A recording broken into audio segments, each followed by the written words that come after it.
That's all you can expect from men like that. The bus is bound for Niles Bend Harbor.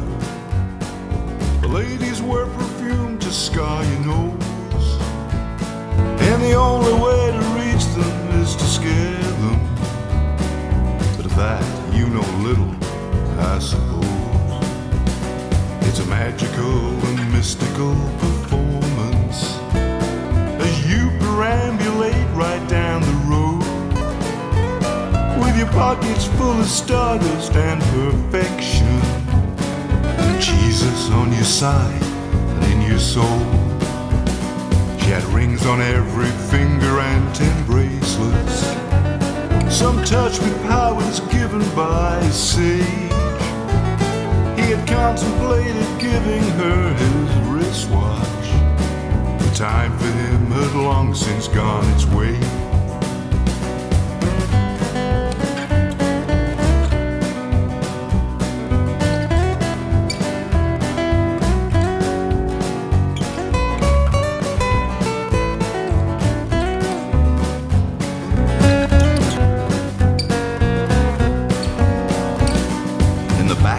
Of the city he would shuffle, while spinning on his heels and chewing beef. He had promised her he'd be a vegetarian, but he could not control his lust for meat. Some say she left the streets for greater glory, but others said that she was big with child. Whatever was the truth, it did not matter. He would hunt her down and cut her with his smile. Last time he was seen was by the pawn shop. He traded 2 gold teeth for a sack of corn, and he would plant it on the outskirts of the city as a warning that he would someday return. He said he never found her, he's still looking. It is said he searches rivers for some sign, but the truth is that he caught her down in Georgetown with a Spaniard who had left his wife behind.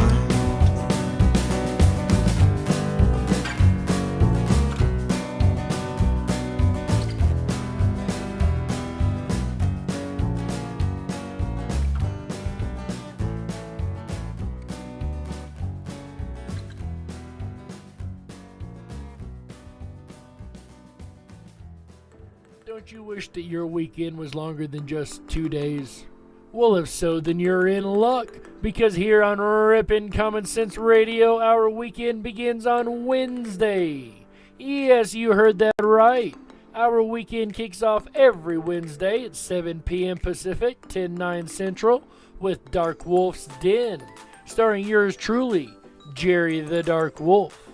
But that's where the fun has only just begun. Make sure you come back every Thursday through Sunday at 7 p.m. Pacific, 10/9 Central, for the Ripon Rabbit Hole Live Show, starring AJ the Ripon Rabbit. He dives into the archives of vocal legend Art Bell and brings those stories up to date. So make sure that you spend your extended weekends with the animals of radio, Jerry the Dark Wolf and AJ the Ripon Rabbit, starting at 7 p.m. Pacific, 10/9 Central, every Wednesday through Sunday, right here on Ripon Common Sense Radio.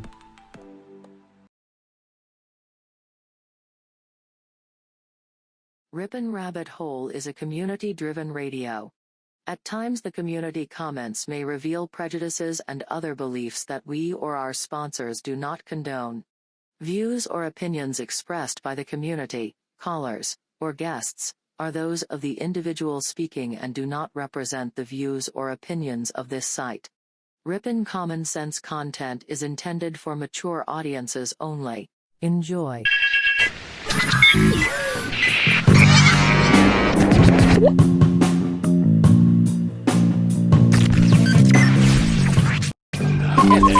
Hello. Introducing lasers. Hello.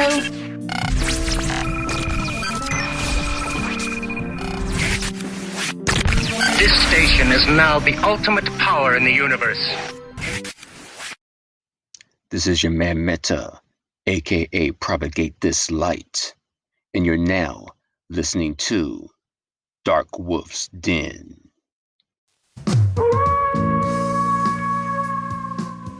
Are ghosts real?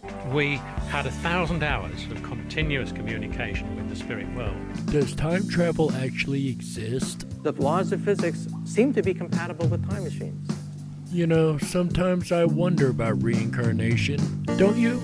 A 4-year-old boy in Adelaide, Australia, has told his parents that he used to be Britain's Princess Diana. What would happen if the world found out that aliens were real? I didn't say disclosure would be easy, but what is the alternative? To establish a space force as the 6th branch of the armed forces. We have so many questions and yet so little time, so to have you here, the pleasure is all mine. Coming to you from a secret mountain cave hidden deep within the Idaho wilderness, this is the Dark Wolf's Den Show.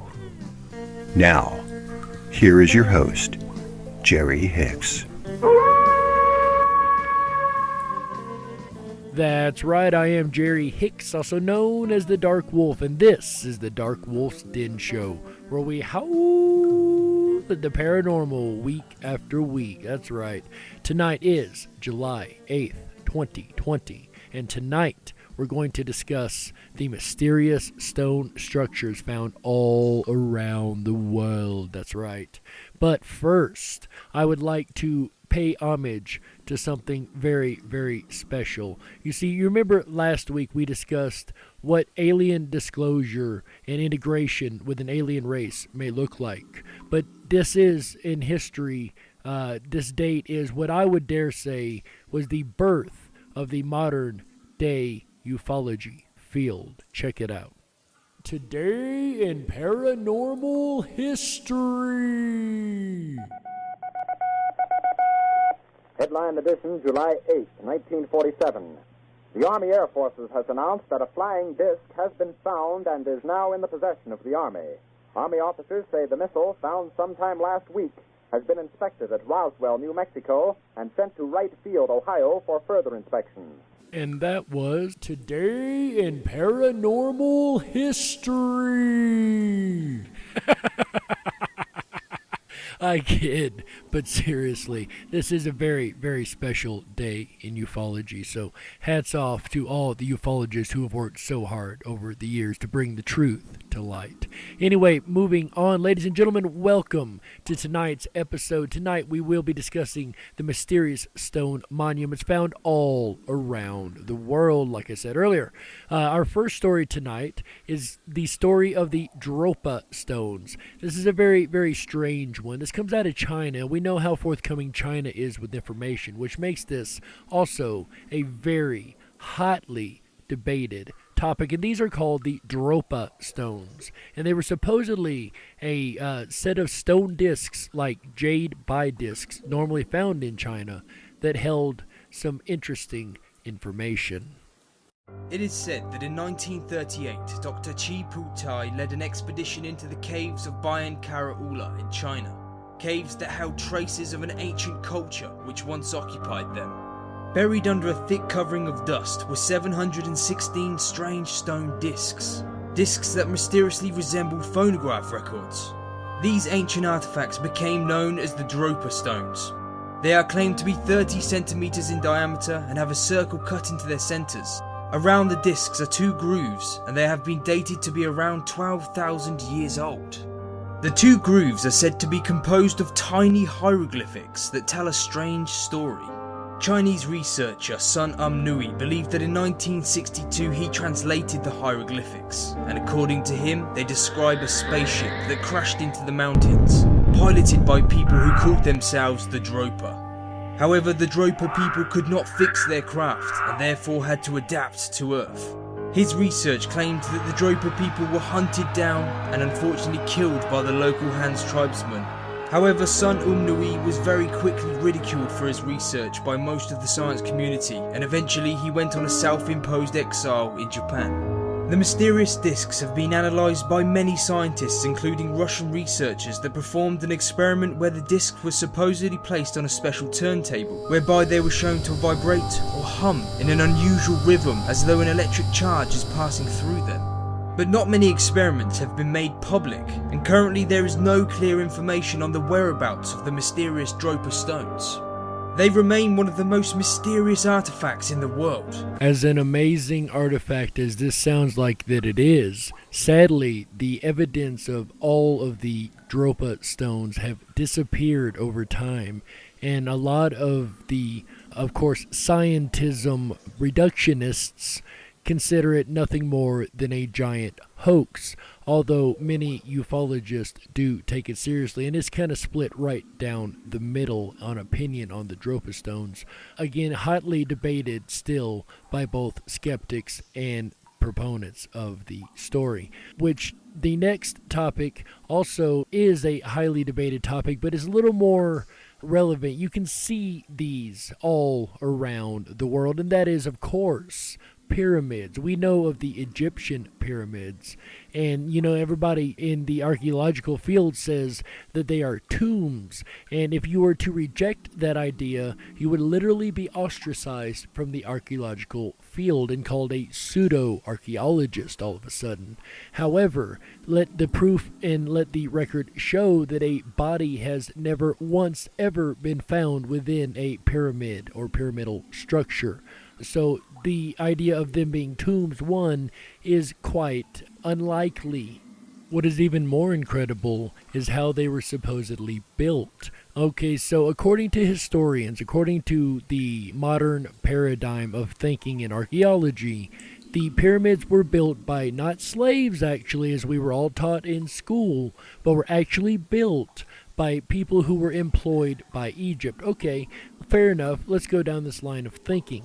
These people were employed by Egypt. They had to set these blocks every 2.5 minutes. Now, that might sound like, whatever, not that big a deal. These blocks were between 2.5 tons at the smallest to 15 tons at the biggest. They had to set these every 2 minutes. Let's say they did this. Let's say they, rush jobbed this and made this a 30-year project even still in that speed.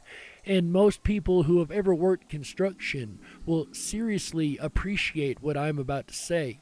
This is what they were able to achieve and what they had to achieve.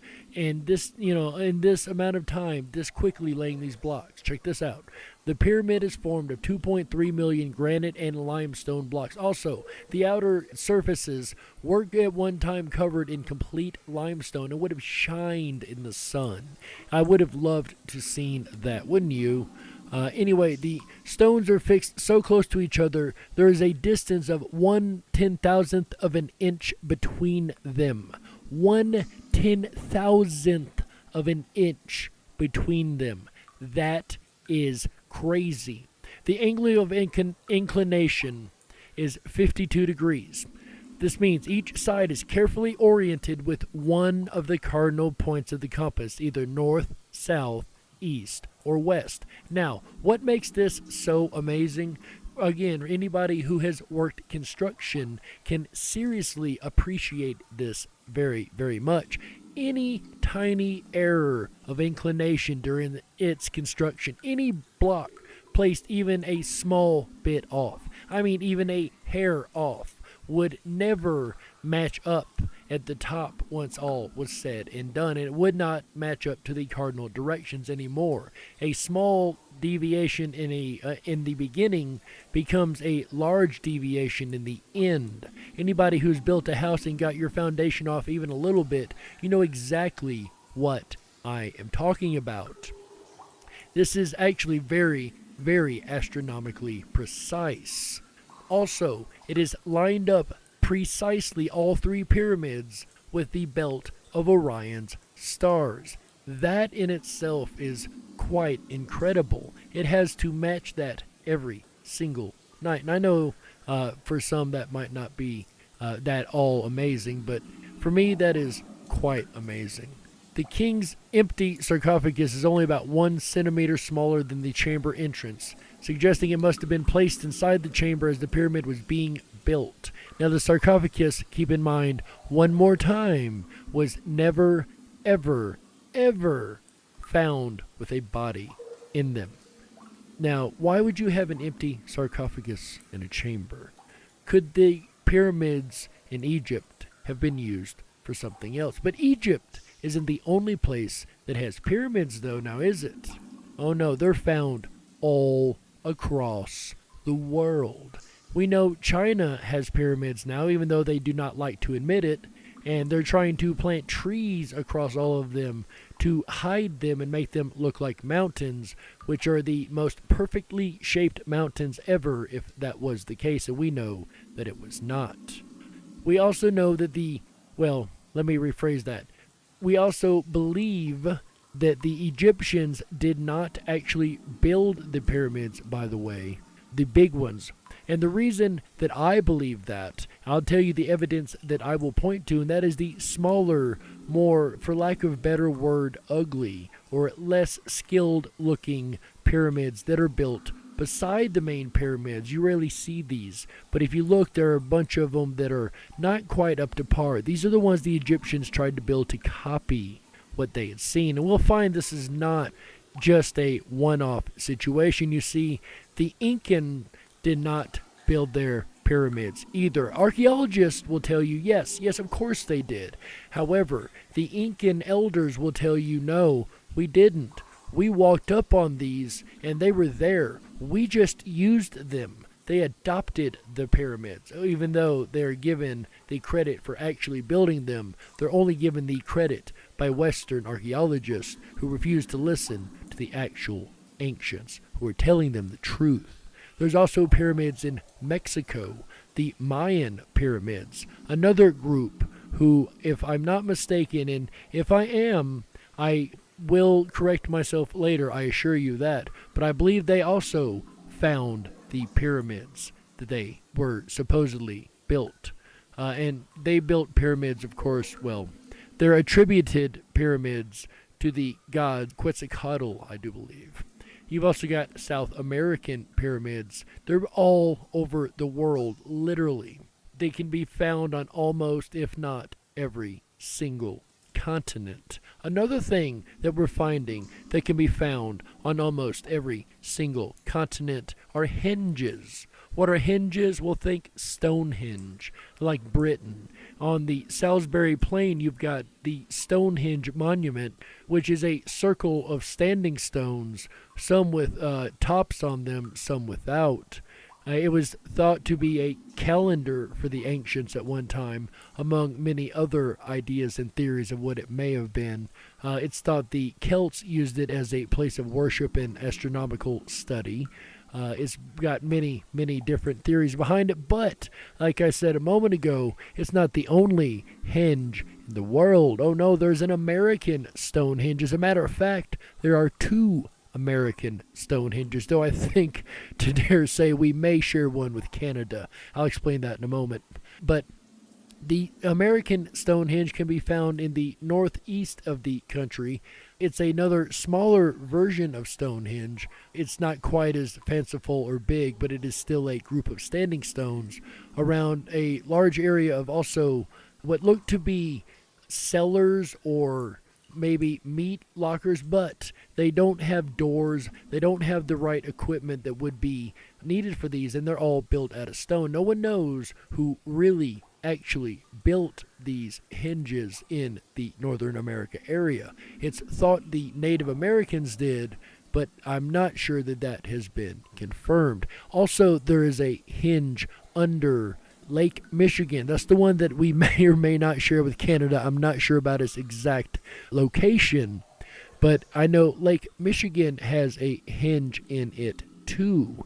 And that one is supposed to have a dinosaur that looks about like a stegosaurus written or scribed up on these stones. So again, these had to be very, very ancient because they're covered by Lake Michigan. I'm not sure when Lake Michigan was created, but I know it's been around for a very, very long time. Archaeologists searching for shipwrecks and artifacts in the depths of Lake Michigan ran into a surprising find. when they discovered this boulder with what appears to be the carved image of a mastodon. Okay, I stand corrected. I said Stegosaurus earlier. It's actually a mastodon. My apologies. Pictured here, the etchings are faded, but superimposed drawings reveal the trail that the carving followed. Such a carving would suggest the presence of prehistoric populations in the Lake Michigan area, when mastodons were still present in the Midwest, possibly during the last ice age. Even more mysteriously, it's been suggested that the rock is part of a Stonehenge-like formation and could be linked to unknown rituals of a people who inhabited the area long ago. Northwestern Michigan College professor of underwater archaeology Mark Holley discovered the underwater site in 2007 at Grand Traverse Bay during a research expedition going 12 meters, about 40 feet, deep into the lake, searching for vestiges of ships. The set of stones is aligned in a mile-long line, believed at first to form a perfect circle. Some researchers think the formation could be over 10,000 years old. Normally, the remote sensing sonar techniques that led to this discovery are used to survey bodies of water for shipwrecks. The research team at Northwestern Michigan College has found boats, cars, and one sunken Civil War period pier in the lake, but never before had they found anything hinting at prehistoric human activity in the area. The stones that were found at the bottom of the lake show some unique characteristics. They all measure nearly the same distance across, which is not a common feature of natural rock formations. The site's even been compared to the Nabta Playa calendar circle, the Kazerho alignments in France, and even Stonehenge in England. Comparing the available images of the site to other archaeological sites has made the similarities undeniable to some researchers. The most impressive element of the formation may be the boulder with the mastodon carving. It wasn't immediately located when the formation was discovered. It was actually noticed and brought to the attention of the research team by photographer Chris Doyle, who saw the engraving resembling a mastodon during a diving expedition to the site. The boulder featuring the alleged mastodon is about 4 feet high and 5 feet long. It has numerous fissures of natural origin, but the depth of the lines that make up the mastodon are deep enough to suggest human interference. They are precisely carved, according to researchers from the college, not just scratched. Furthermore, the researching archaeologists believe that the boulder is made of granite, which is hard rock. To say granite is just a hard rock doesn't even begin to cover the truth. It is not just a hard rock, oh no. It is the second hardest only to diamond. This is one of the toughest rocks in the world to dig into and carve into, and usually one of the only things you can use is diamond and or other granite. But other granite takes a very long time. And the other strange thing that we'll find along this list is a large amount of structures across the world were actually carved using granite, which a lot of researchers find duly strange because, once again, it is the second hardest rock to ever exist, second only to diamond. Difficult to carve, leading to questions about which tools and techniques could have been used to create the carving. When shown images of the site, the president of the Underwater Preserve Council, Greg McMaster, commented that, quote, "We couldn't believe what we were looking at." Yet some specialists are skeptical of whether the etching on the stone, or petroglyph, is indeed man-made. Many have asked for more evidence and to see the physical boulder. In the words of discoverer Mark Holley, quote, "They want to actually see it. Experts in petroglyphs generally don't dive, so we're running into a little bit of a stumbling block there." And of course, to disturb it would disturb the entire site, and it can't even be guaranteed they could pull it up without it tearing apart. So even though this is granite, so I doubt it would break too darn easily. Anyway, our next story, we're going to keep our poor archaeologists underwater just a little bit longer because they may have found what some speculate to be the entrance to the lost city of Atlantis. One of the most compelling pieces of Atlantean archaeology is Bimini Road, an underwater rock formation located just off the coast of the Bohemian island of North Bimini. Resting on the ocean floor just 18 feet below the surface, Bimini Road is thought to be the entrance to the sunken city. Bimini Road runs straight for about half a mile before ending in a slight curve, and it's flanked by 2 smaller formations that appear similar in design. The rocks are limestone, precariously cut into rectangular shapes, and they're huge. Each rock on the road is about 10 feet by 10 feet, all evenly lined up. Now, after hearing the precision and the length of these cut blocks, the 10 by 10, almost exact, or about the exact same length, width, the whole 9 yards, the precision that went into cutting these, I would like to tell you what our friends, the dogmatic archaeologists, actually say this is. And I can't even say it without laughing, as you can tell. The Bimini Road, supposedly according to the dogmatic archaeologists, is made of material that forms off the shore as a result of the shoreline drying and fracturing called beach rock. Okay, if it was beach rock, just randomly dried and fractured beach rock, it would not fracture perfectly in exact squares, exactly 10 foot by 10 foot, or about 10 foot by 10 foot, running like a road with two more coming off the side in perfectly almost man-made structure form. I just think this is one of the silliest answers I've ever heard. Believe it or not, when the road was first discovered in 1968, divers described it as pavement. Speculation quickly began to arise. Could this be Atlantis? Besides its design, Bimini Road itself was mentioned specifically 30 years before its discovery. This takes us a little off the deep end, but in 1938, American mystic Edgar Cayce, she actually means Edgar Casey there, predicted the discovery of a road that led to Atlantis. He said a portion of the temples may yet be discovered under the slime of ages and seawater near Bimini, expected in 68 or 69. 68. It was discovered in 1968. You gotta admit, the fact that Edgar Casey predicted it 30 years before it was actually found, that's pretty impressive if you ask me. And Casey predicted a lot of interesting and amazing things, but that would be a whole nother show, and will be a whole nother show in and of itself, because his prophecies are amazing. But getting back to our topic, while we're over here at Bimini in the Bahamas, let's pop up into Florida and talk about a man named Ed Leedscallion. Ed Leedscallion was a Latvian who came to America and created something called the Coral Castle, which is in and of itself, in my opinion, one of the many wonders of the world. But to hear how this thing was created, well, actually nobody knows really how this thing was created. That's the mystery behind it.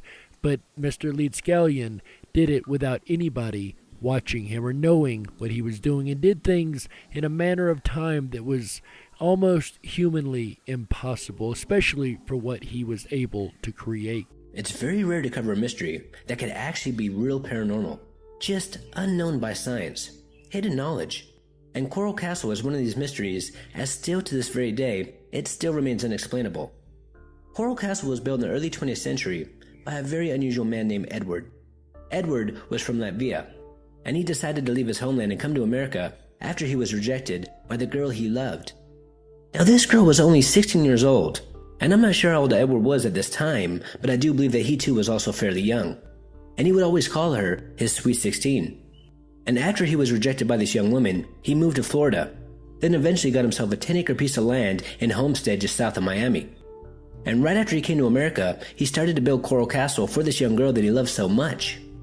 Now Edward was only 5 feet tall and only weighed about 100 pounds, but yet he was somehow able to move these huge coral slabs all by himself, which in our known reality should be impossible. I mean, some of these slabs are just enormous. They weigh up to 30 tons. And when this site was all finished, about 30 years later, these coral stones were just so perfectly aligned that they needed no cement. It is just unbelievable how this lone man was able to achieve something like this. An engineering feat that to this day has not ever been replicated. One of his creations was a rocking chair that weighed thousands of pounds, and you can just use your finger to rock it back and forth. The entrance slab weighs about 9 tons. It is 80 inches wide, 92 inches tall, and 21 inches thick. It fits within 1/4 of an inch from the outer walls, and it is balanced so perfectly that anyone can open it with just the slightest touch. People who are sensitive to electromagnetic fields say that they will experience a very bad headache when entering into Coral Castle, making many believe that Edward knew something about these magnetic fields, something that we don't understand to this very day. And I also believe that there is a lot about magnetic fields that we do not understand to this day, especially when it comes to toroids. Yeah, Edward, and it's also believed that some of our ancestors did know how to harness this power in order to lift extremely heavy objects, such as Pumapunku, the pyramids, and many other ancient sites. Edward himself even said that he had discovered how the ancient Egyptians had built the pyramids. And who are we to argue with this man, as he did create Coral Castle all by himself? Edward Leedskallion on many occasions was known to have said that he had figured out the secrets of the ancients who built the pyramids. Another interesting thing about Edward is not too long after he moved to the United States, he came down with terminal tuberculosis, and he was somehow able to cure himself. And when he was asked how he did it, he replied, magnetics. Now in the 1930s, Edward moved his entire castle all by himself to Homestead, Florida, and no one ever saw him load, unload, or put back up all these enormous coral slabs, which in itself is a mystery on its own. And many do believe that he had help, but no one has ever come forward claiming to help him. And even if he did have helpers, it still doesn't take anything away from this amazing achievement, as some of these stones cannot even be moved with 100 men. And there is just no way that Edward would have had that many helpers, as someone would have come forward. And also Edward was a very secretive man. He did not want anyone to know how he was doing this, making it highly unlikely that anyone was helping him. And also, he only worked at night. I mean, this man went to great lengths to hide his secrets. And sometimes people would try to spy on him, and they would see him touch the coral with his hands. Then he would just stop. It's as if he knew that people were watching him. So in the end, not one person ever saw him work. However, one time he may have actually gotten caught doing whatever it was that he was able to do to move these megalithic blocks, and these were nothing short of megalithic. One time a group of kids claimed to have actually seen him working. They said that he was somehow able to make these coral rocks float, like he was able to turn them into hydrogen balloons. But since these kids were very young, many believed that they were just making up stories. And the one telling of the story, though I've never heard the hydrogen balloon telling until now, one telling of the story actually says that he was holding ice cream cone shaped tools for whatever reason. And this is actually very, very important, but we don't have enough time before the break to get into it now, so we will pick up there after the break here in just a moment. But we're going to go ahead and go to break right here, and make sure you thumb up that video, guys, real quick, whether you're over there on the Ripon Rabbit Hole YouTube or the Dark Wolf's Den Howlin' YouTube over here. Go ahead and make sure you thumb up that video, hit that like button, and hit that subscribe button. That's right. Ladies and gentlemen, I am Jerry Hicks, also known as the Dark Wolf. This is the Dark Wolf's Den Show on Ripon Common Sense Radio. And we'll be right back after these messages. Don't you touch that dial. How?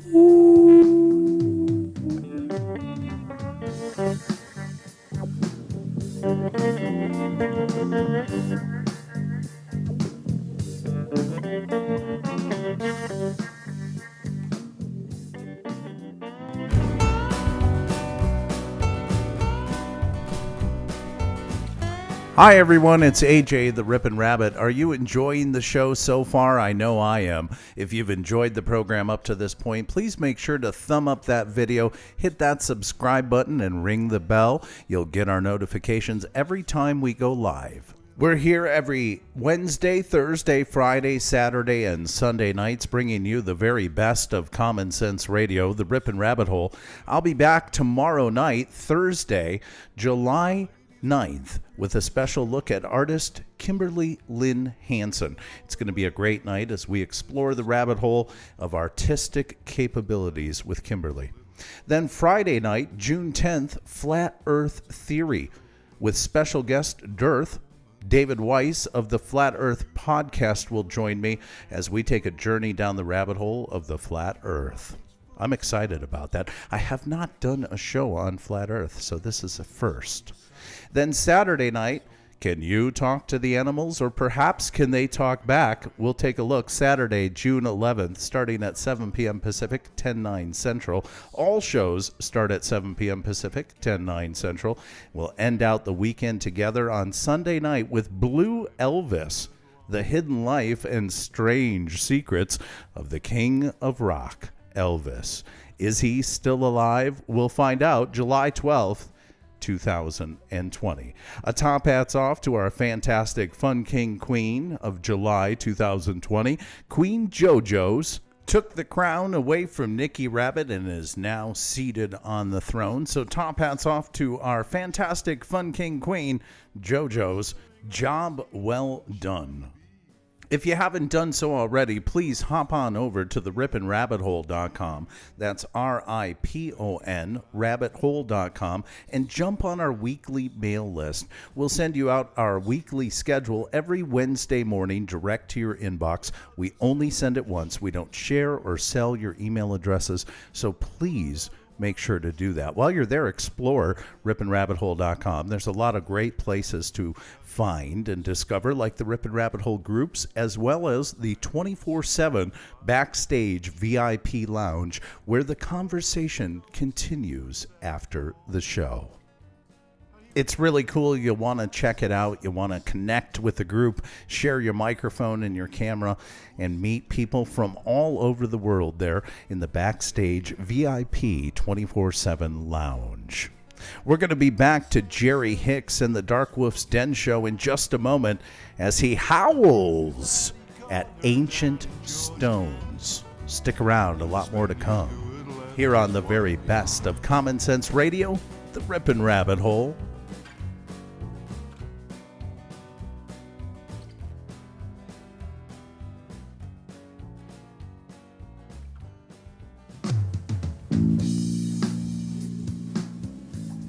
Oh, yeah. Welcome on back, guys, to the second half of the Dark Wolf's Den Show. It's a pleasure and an honor to have every last one of you guys here with us. So far, we've covered a large multitude of topics. We've talked about the pyramids. We've talked about a possible entry into Atlantis.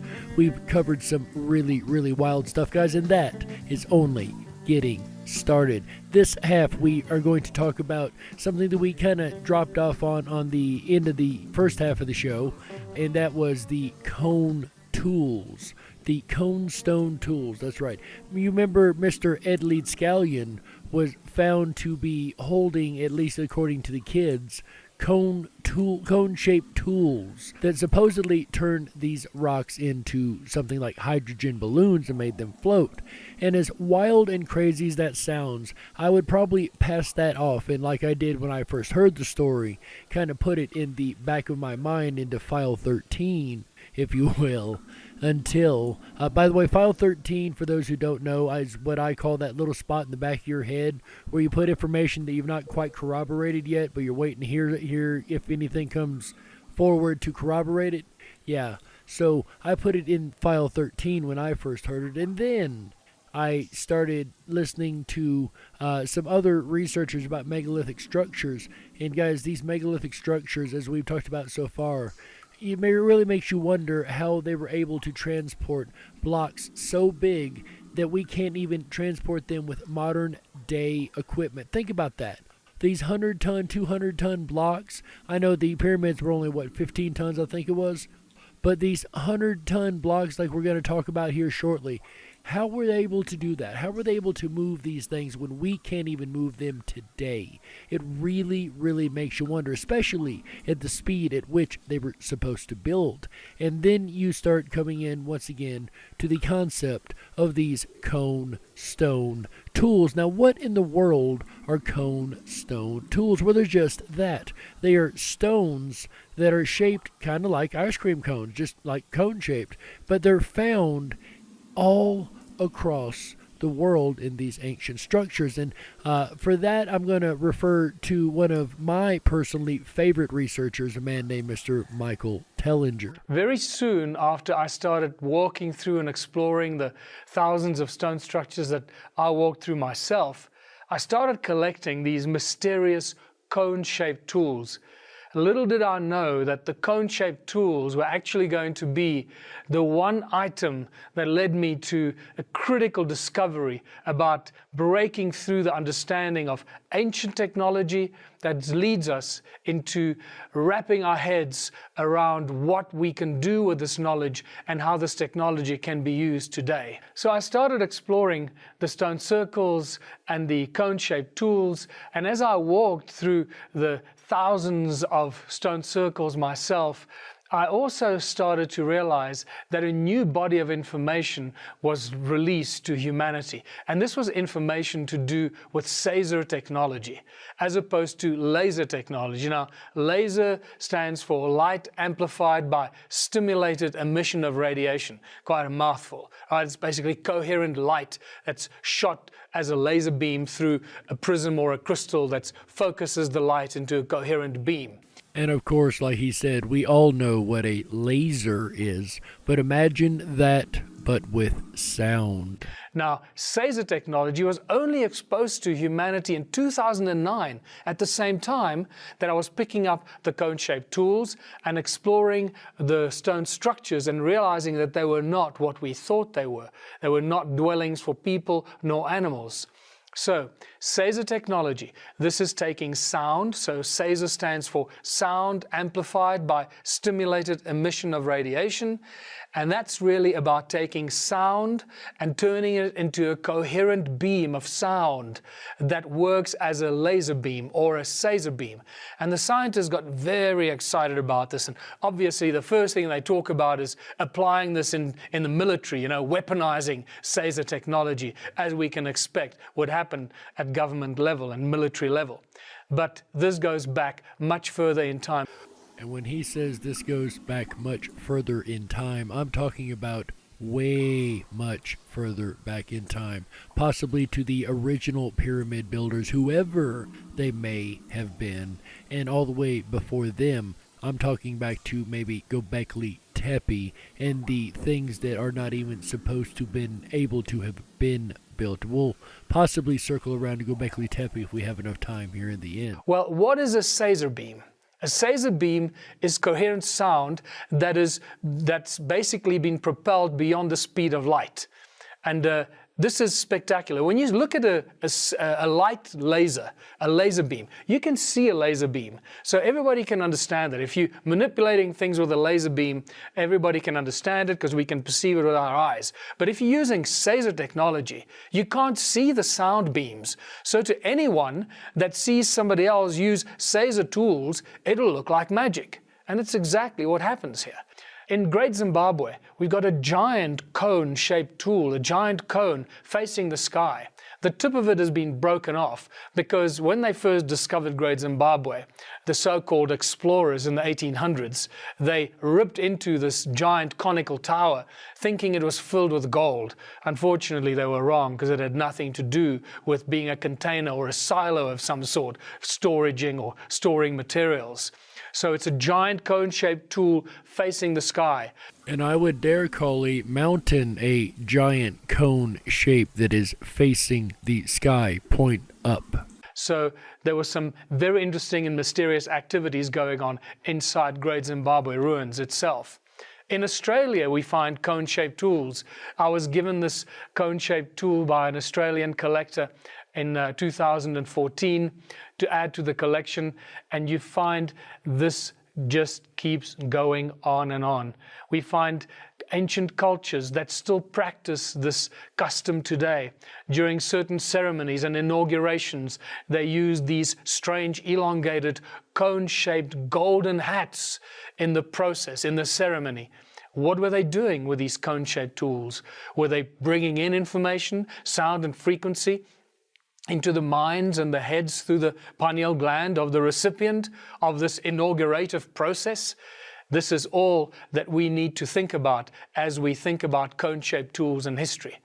In our culture, when would we see cone-shaped hats? Can anybody think of any type of hat that would be cone-shaped besides the dunce hat? Ha ha ha ha ha.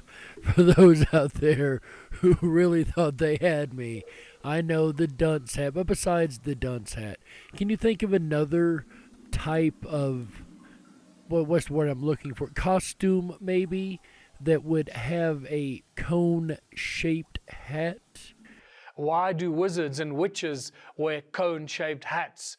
And the plot starts to thicken the more you wrap your head around these cone-shaped tools in history and in modern times. And why are wizards' wands cone-shaped?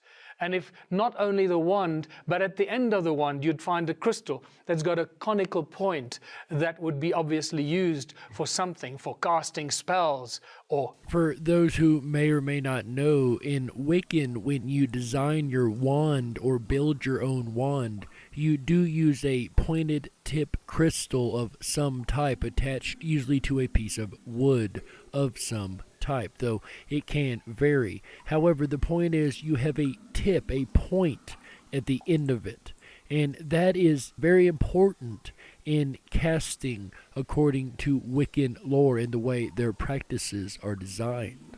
Shooting a laser beam or shooting a Caesar beam. Remember, our voices carry infinite amount of energy.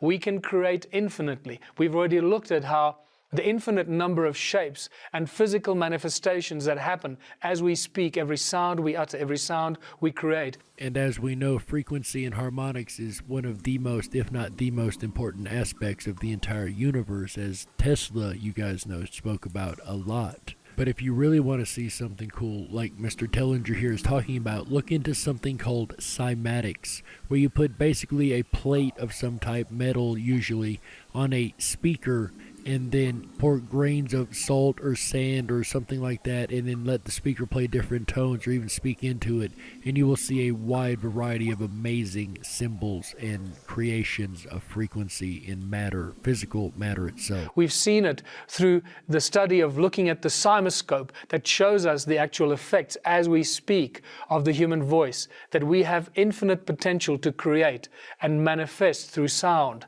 So I suspect that this is what wizards and witches were doing when using their wands, speaking words and manifesting it and propelling the sound somehow through their wands, through the cone-shaped tools that propel the sound.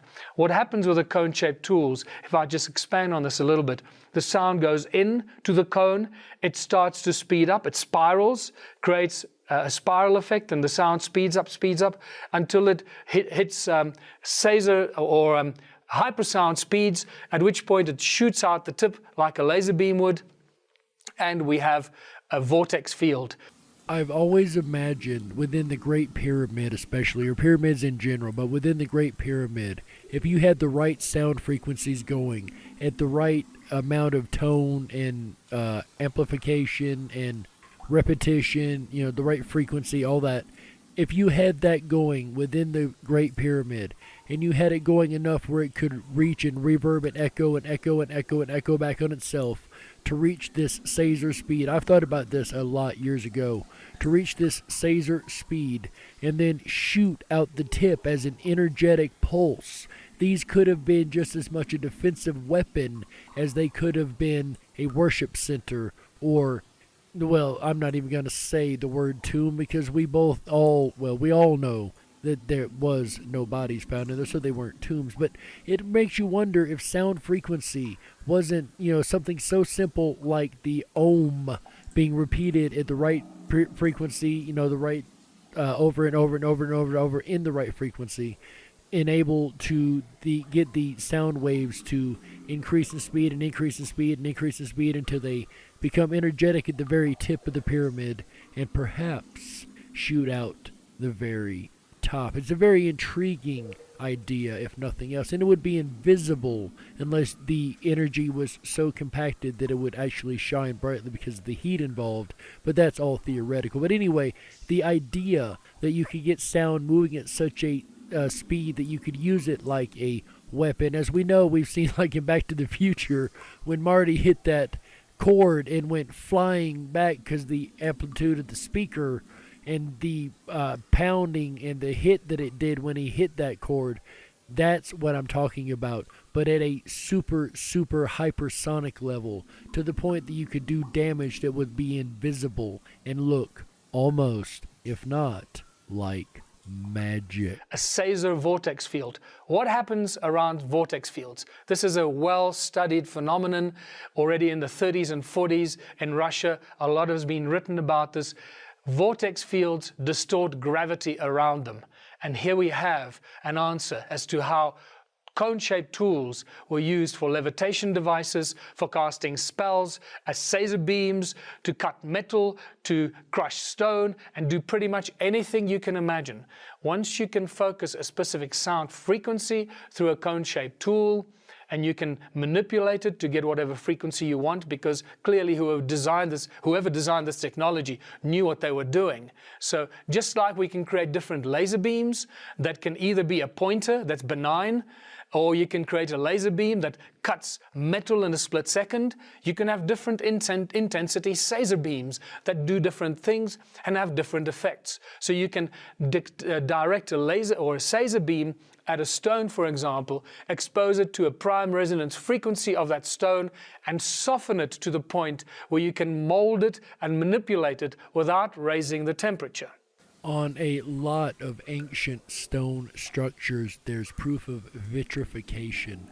Vitrification is where you have to heat something up to the point that it takes on a different crystalline structure within the rock itself. And nobody has been able to figure out how that was done. There's a really, really amazing example of something that is possibly along those same lines. Nobody can figure out how exactly an entire complex was built. Well, I say that as if it's the only one. No one knows how Göbekli Tepe was built, because it was built before the tools used or needed to build it were actually created to begin with. So that is an enigma of itself. But I'm talking about a place in the Bolivia highlands called Tiwanaku. It is a full complex of pyramids and different structures, but this is a little bit different because it holds structures that are, well, we've got megalithic structures that are built from tons and tons, hundreds of ton blocks. We've got ancient walls that are just absolutely enormous, and the stones put together in such a way that, once again, you cannot even get a paper clip, let alone a piece of paper, through them. But there's no mortar used. And that's just one of the many mysteries of Tiwanaku.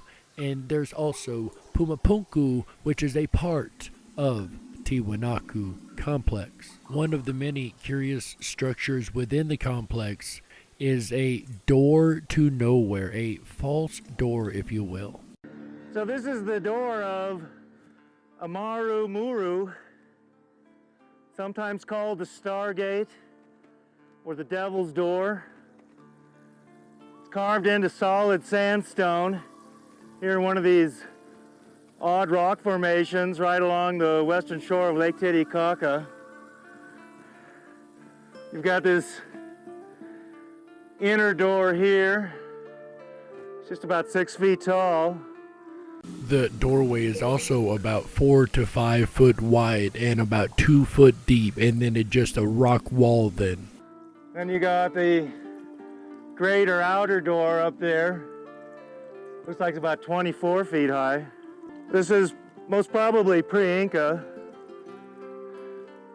May have been carved many thousands of years ago. The lichen patches right here are huge. That's usually indicative of quite a great age. What the purpose of this structure is, we don't really know. You have to wonder whether at some time other walls were somehow connected to this. It's possible that giant stone blocks were interlocked into this giant door. Well, we really don't know. One of the interesting things about this door too is that it's essentially a false door, a door going nowhere. This is something that we also see in ancient Egypt, where the Egyptians were known to build false doors, put them in tombs around the Giza Plateau, in the Valley of the Kings, other places in Egypt. We see these false doors. And yet again, we find that these structures match all across the world, from Egypt over to South America, Bolivia, the Andes, that whole area. They should not have the exact same structures, from pyramids down to the false fake doors, which some believe if you play the right melody that the doors will actually become doorways to other, end quote, dimension. Okay, interesting. What Jose is saying is that the different legends are, one is that this is a stargate, a gate to other dimensions, and by projecting your mind through this door, you can enter different dimensions. Another legend that he's saying is that this is the devil's door, and that through this door you go to the devil's church. And of course, devil being a relative term, but that is not the important part here. The important thing is that we find, once again, these myths and legends across the world of doorways to the gods made out of stone structures. And as you guys know, this is not the first time we've heard this story before. Also, in Pumapunku, there are granite slabs, andesite granite at that are very, very tough, as we discussed before, that have holes, perfectly drilled circles right through them. I mean, with laser precision. Another thing that is in Pumapunku that is of laser precision are these strange H blocks that we find all over the place. These are large stone blocks set in a row, all of them shaped like an H for some reason. And they've got carved out along the edges, a couple inches down, perfectly smooth across the entire block. These are H blocks, once again. Amazing architecture and structure. But there's something even more enigmatic about Pumapunku's construction. So here's your standard keystone cuts here at Tiwanaku. You see the T cuts here, and there's one on the corresponding side. You see more here.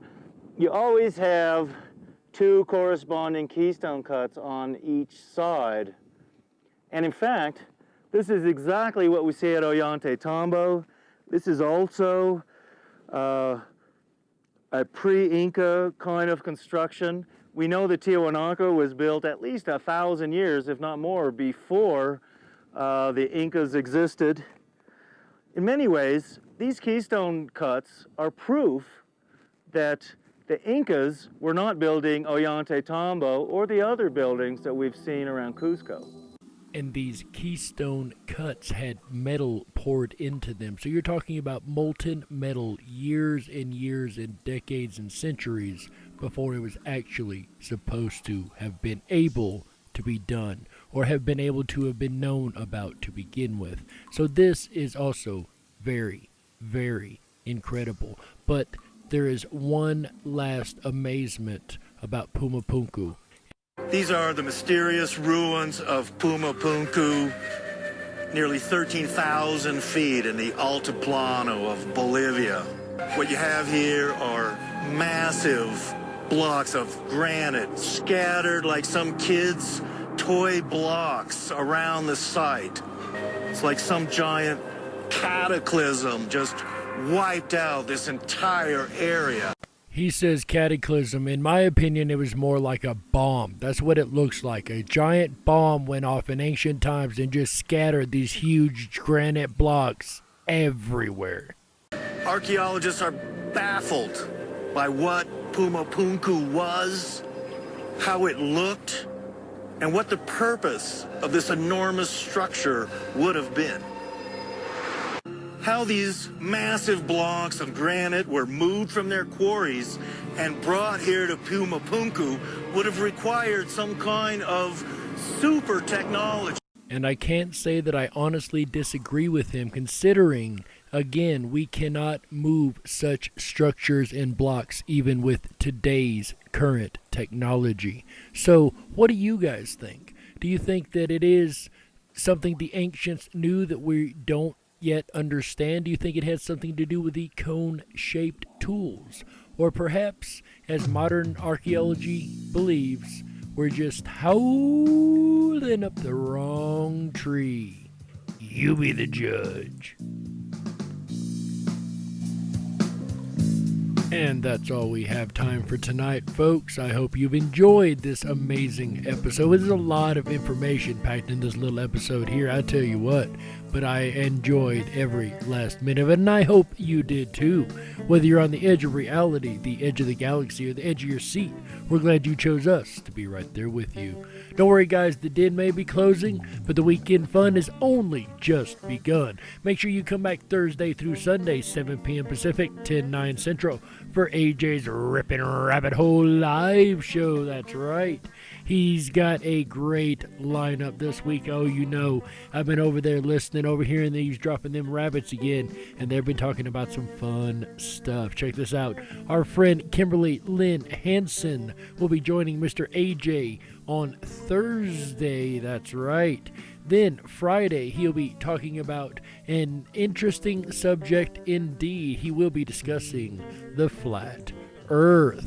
Then Saturday, here's an interesting one, ladies and gentlemen, talking to animals. That's right. So I guess that would be an animal whisperer, right? So if somebody whispered to me or AJ, the Rippin' Rabbit over there, would that be an animal whisperer then? Because I am, the Dark Wolf. Would you whisper to the wolf? Would that make you the wolf whisperer?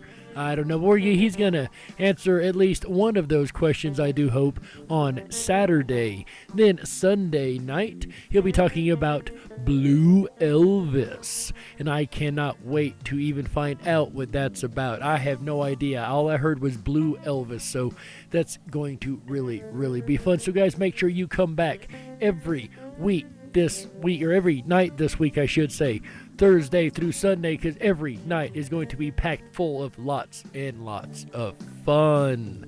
Ladies and gentlemen, I'm getting ready to go over to the 24/7 Backstage Lounge. That's right. If you want to join me, it's really easy to do. Just go on over to the RippinRabbitHole.com. That is RippinRabbitHole.com. That's right. Over there you can find the 24/7 Backstage Lounge.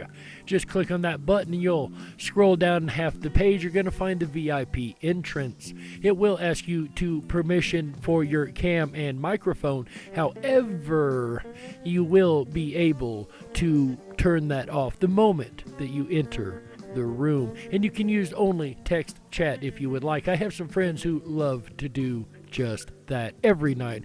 And we've got an amazing international audience over there where the conversation just keeps on rolling for the Rippin' Rabbits. That's right. And guys, if you want to give us a shout out like you heard at the beginning of the show from our buddy Propagate This Light, it is really, really easy to do. Just go on over to the Rippin' Rabbit Hole while you're over there at the 24/7 Lounge and scroll all the way down to the bottom of any of the pages on the RippinRabbitHole.com. You're going to find a big red button. All you got to do is click that button and start talking, and your microphone will automatically record 30 seconds of audio for you and ship it over to us in the studio. And we'll gladly get it on the air like we did earlier tonight.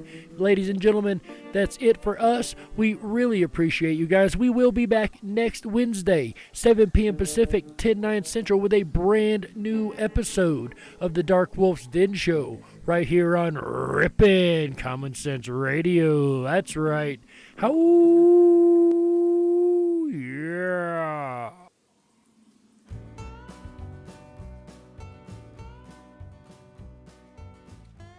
Hi everyone, it's AJ again. Did you enjoy the Dark Wolf's Den Show with host Jerry Hicks? If you enjoyed the program this evening, please thumb up that video, hit that subscribe button, and ring that bell. You'll get our notifications every time we go live. Every Wednesday, Thursday, Friday, Saturday, and Sunday, we bring you the very best in Common Sense Radio. All shows start at 7 p.m. Pacific, 10/9 Central. I'll be back again tomorrow night, Thursday, July 9th, with a special sit-down with Kimberly Lynn Hansen, an artist who is also affected by the Mandela effect. It's going to be a wonderful dive down the rabbit hole into artistic inspiration with Kimberly Lynn Hansen. That's tomorrow night, Thursday, July 9th, starting at 7 p.m. Pacific, 10/9 Central. Then Friday night, we're going to dive down the rabbit hole of Flat Earth with David Weiss, who's the host of Flat Earth Podcast. Dirth will be here Friday night, starting at 7 p.m. Pacific, 10/9 Central. That's Friday, July 10th. Then Saturday night, a hunt for animals that can talk to us and people that can talk to the animals. That's right, Saturday, July 11th, starting at 7 p.m. Pacific, 10/9 Central, we're going to explore talking to animals. It's going to be a fun night. Then we'll end out the weekend together Sunday, July 12th, with a secret look at Blue Elvis, the secret life of Elvis, and perhaps explore the rabbit hole to find out, is the king still alive or has he truly left the building? That'll be Sunday night, July 12th, starting at 7 p.m. Pacific, 10/9 Central, and that will close out our weekend together right here on the very best of Common Sense Radio, the Ripon Rabbit Hole. Now, if you haven't done so already, please make sure to jump on over to the Ripon Rabbit Hole and hop on our mail list. We'll send you out our weekend schedule every Wednesday morning. Now, we don't sell, we don't distribute, we don't share your email addresses, and we only send that schedule direct to your inbox once. But it's going to give you a weekend overview of all the subjects we're going to cover that week. So please make sure to do that. And while you're there, have a look around, and you will find the VIP 24/7 Backstage Lounge area. It's a chat area that we've set up because for many of you, the conversation ends here. But for the Ripon Rabbits, it's just beginning, where the conversation continues at riponrabbithole.com. That's RIPON, rabbithole.com. Just click on 24/7 VIP Lounge. There's a text area chat as well as a cam chat in the VIP, where the conversation continues. Thanks for joining us this evening. We hope that you're with us for the rest of the weekend.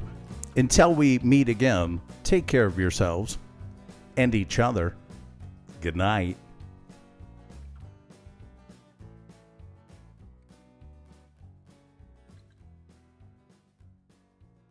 Are you a YouTube creator that's tired of fighting over copyright issues for using the wrong music in your videos? Or perhaps a songwriter looking for something new? I know when I started Dark Wolf's Den, I needed some original music, and for me, the answer was a no-brainer. I immediately called Tom Bayless of Red Shed Studios. Tom has been in the music industry for over 20 years and has a true passion for the art. So if you need a custom soundtrack for your next project, make sure you contact Tom Bayless at Red Shed Studios at 920-344-7634. That's 920-344-7634. Red Shed Studios. Don't you wish that your weekend was longer than just 2 days? Well, if so, then you're in luck, because here on Ripon Common Sense Radio, our weekend begins on Wednesday. Yes, you heard that right. Our weekend kicks off every Wednesday at 7 p.m. Pacific, 10/9 Central, with Dark Wolf's Den, starring yours truly, Jerry the Dark Wolf. But that's where the fun has only just begun. Make sure you come back every Thursday through Sunday at 7 p.m. Pacific, 10/9 Central, for the Ripon Rabbit Hole Live Show, starring AJ the Ripon Rabbit. He dives into the archives of vocal legend Art Bell and brings those stories up to date. So make sure that you spend your extended weekends with the animals of radio, Jerry the Dark Wolf and AJ the Ripon Rabbit, starting at 7 p.m. Pacific, 10/9 Central, every Wednesday through Sunday, right here on Ripon Common Sense Radio.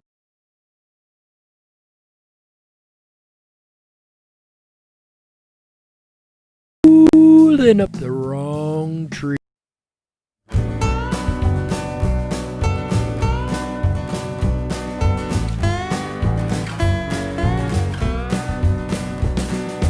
Absolute beginners came to Georgetown. They were wearing Harris tweed and pork pie hats. They'd slit your throat and throw you in the gutter. But it's all you can expect from men like that. The bus is bound for Niles Bend Harbor.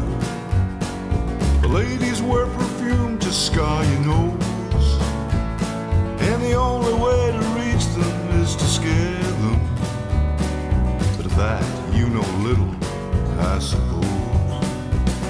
It's a magical and mystical performance as you perambulate heart gets full of stardust and perfection. Jesus on your side and in your soul. She had rings on every finger and 10 bracelets. Some touch with powers given by a sage. He had contemplated giving her his wristwatch. The time for him had long since gone its way.